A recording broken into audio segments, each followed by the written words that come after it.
ابن رجب کہتے ہیں کہ واجب خوف کی مقدار وہ ہے جو انسان کو فرائض کے ادا کرنے اور حرام کاموں سے بچنے پر آمادہ کر دے. یعنی اتنا خوف ہر ایک کے اندر ہونا چاہیے کہ جس کی وجہ سے انسان اپنے فرائض پورے کرے اور حرام کاموں سے بچے. اگر خوف اس سے زیادہ ہو جائے تو وہ نفس کو نفلی نیکیوں میں کمر بستہ کرنے اور ناپسندیدہ کاموں کی باریکیوں سے رک جانے پر آمادہ کرے اور فضول مباح کاموں میں فراخی سے بیزاری پیدا کرے، تو یہ خوف زیادہ پسندیدہ ہوگا. اللہ کا ایسا خوف جو پسندیدہ نہیں.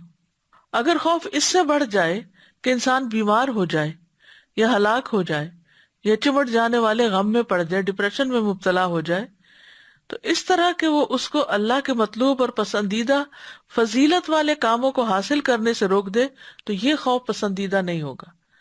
یعنی اللہ کا وہ ڈر پسندیدہ ہے جس کے بعد انسان کیا کرتا ہے؟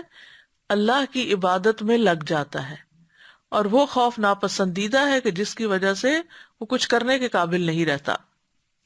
ابن قیم کہتے ہیں کہ قابل تعریف اور سچا خوف وہ ہوتا ہے جو انسان اور اللہ عز و جل کی حرام کردہ چیزوں کے درمیان حائل ہو جائے، ان کے درمیان حائل ہو جائے. بس اگر یہ خوف اس سے آگے بڑھ جائے تو پھر خطرہ ہے کہ مایوسی اور نا امیدی پیدا ہو جائے گی.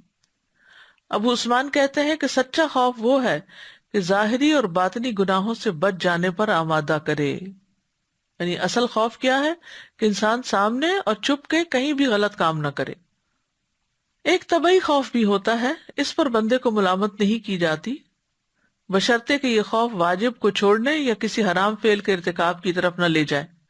اور اگر وہ خوف بلا وجہ ہو یا اس کی وجہ کمزور ہو، جیسا کہ کوئی اندھیرے سے ڈرتا ہو یا اس خوف کا سبب کوئی وہم ہو، تو یہ خوف قابل مذمت ہے، یہ بھی پسندیدہ خوف نہیں ہے.